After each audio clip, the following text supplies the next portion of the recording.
अस्सलाम वालेकुम। Previous lecture में हमने एक स्टेटमेंट जो थी जावा में उसको समझा था और उसके प्रोग्रामिंग एग्जांपल्स जो हैं वो डिस्कस की थी। तो इस लेक्चर में हम डिस्कस करेंगे इफ़ एल्स स्टेटमेंट। देखें, इस स्टेटमेंट में हमने पढ़ा कि इसकी लिमिटेशन क्या है। इसकी लिमिटेशन ये है कि ये ओनली आंसर करती है इन ट्रू केस, कि अगर कोई कंडीशन है जिसमें हमने ट्रू और फॉल्स में आंसर करना है तो ये स्टेटमेंट जो है ये एक्सेप्टेबल नहीं है। सपोज कि हमने स्टूडेंट से मार्क्स इनपुट लेने और बताना है कि स्टूडेंट पास है या फेल। या फॉर एग्जांपल इधर था, हमने एक क्वेश्चन किया था कि write a program that inputs two numbers and finds if second number is square of first. अब इफ स्टेटमेंट ये तो बता देगी स्क्वायर है, ठीक है, लेकिन ये नहीं बताएगी कि स्क्वायर नहीं है। इट मीन्स कि अगर हमने ट्रू और फॉल्स में आंसर करना हो तो इफ स्टेटमेंट एक्सेप्टेबल नहीं है। तो इसके लिए हम जो स्टेटमेंट पढ़ते हैं वो हमारे पास है if else statement which answers in either true case और फॉल्स केस। ठीक है, तो इफ एल्स अगर या मगर, मतलब ये कि अगर ये काम ट्रू है, ये कंडीशन ट्रू है, तो फर्स्ट ब्लॉक जो है उसको एग्जीक्यूट करो, अदरवाइज जो है वो सेकंड ब्लॉक एग्जीक्यूट कर दो which is use for false part. ठीक है, फॉल्स के लिए। तो इसका सिंटैक्स क्या है, सिंपल सा है, इफ इनटू कंडीशन। अगर कंडीशन ट्रू है तो पहला ब्लॉक चलेगा, अदरवाइज दूसरा ब्लॉक। ठीक है, दोनों block at the same time execute नहीं हो सकते। तो if else statement is used when we have a single condition in our problem. ठीक है, जब आपके पास एक कंडीशन है, जैसे देखें, अब मैंने कहा कि मार्क्स अगर 40 से ग्रेटर हैं तो पास या फेल जो है वो बताओ। ठीक है, तो अब ये क्या है, इधर हमारे पास एक ही कंडीशन है इफ मार्क्स ग्रेटर देन 40। तो इधर क्या यूज हो सकता है, इफ एल्स स्टेटमेंट यूज हो सकती है। लेकिन अगर कोई प्रॉब्लम हो जिसमें हमें बताना हो कि कोई जो नंबर है वो पॉजिटिव है, नेगेटिव है या जीरो है, तो इस केस में इफ एल्स स्टेटमेंट यूजेबल नहीं है। तो इसके लिए हम फर्दर नेक्स्ट जो है वो स्टेटमेंट पढ़ेंगे। लेकिन फिलहाल हम बात कर रहे हैं कि जब आपके पास एक सिंगल कंडीशन होगी तो उस केस के अंदर हम क्या करेंगे, इफ एल्स स्टेटमेंट जो है वो यूज की जाए।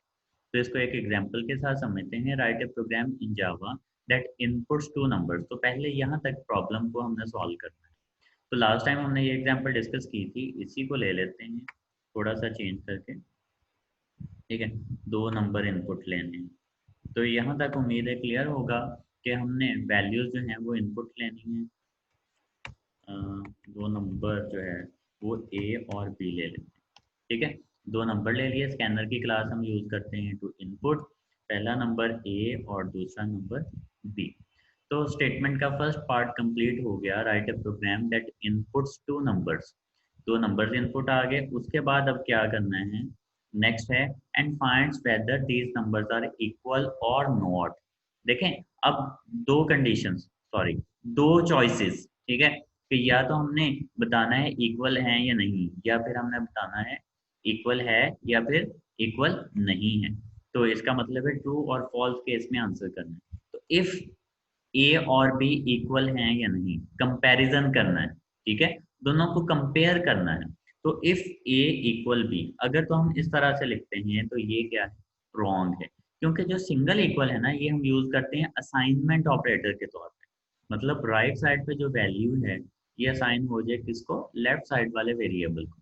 तो इसको हम बोलते हैं असाइनमेंट ऑपरेटर। तो कंपैरिजन के लिए हम यूज करते हैं डबल इक्वल्स। ठीक है, ए और बी को कंपेयर करने की, कि whether these numbers are equal or not. तो अगर ये दोनों इक्वल हैं, मींस क्या है, दोनों बराबर हैं, तो system dot out dot println both numbers are equal और सेम। ठीक हो गया। इसी तरह अब हमने लगाना है एल्स पार्ट, कि अगर ये पार्ट ट्रू नहीं होता तो फॉल्स पार्ट, और फॉल्स पार्ट में क्या होगा कि ये दोनों नंबर इक्वल नहीं हैं। तो system dot out dot println both numbers are not equal. ठीक हो गया। तो एक केस कह रहा है ट्रू पार्ट और दूसरा केस फॉल्स पार्ट। तो प्रोग्राम रन करना है, शिफ्ट F6। इधर हम क्या करेंगे, कंसोल पे दो नंबर एंटर करेंगे और हमारी कंडीशन बताएंगे ये इक्वल हैं या नहीं। तो फर्स्ट नंबर एंटर कर दिया 12, सेकंड नंबर एंटर कर दिया 13। तो देखें both numbers are not equal, क्योंकि 12 और 13 इक्वल नहीं होते। दोबारा प्रोग्राम रन करते हैं, दोबारा रन किया, enter first number 12, second number 12, तो both numbers are equal. It means कि जो हमारी इफ स्टेटमेंट है ये दोनों केसेस में हमें आंसर कर रही है। जबकि इफ जो ये तो इफ एल्स है ना, इफ स्टेटमेंट में क्या था कि हमारा जो आंसर है जस्ट ट्रू पार्ट के अंदर आता था।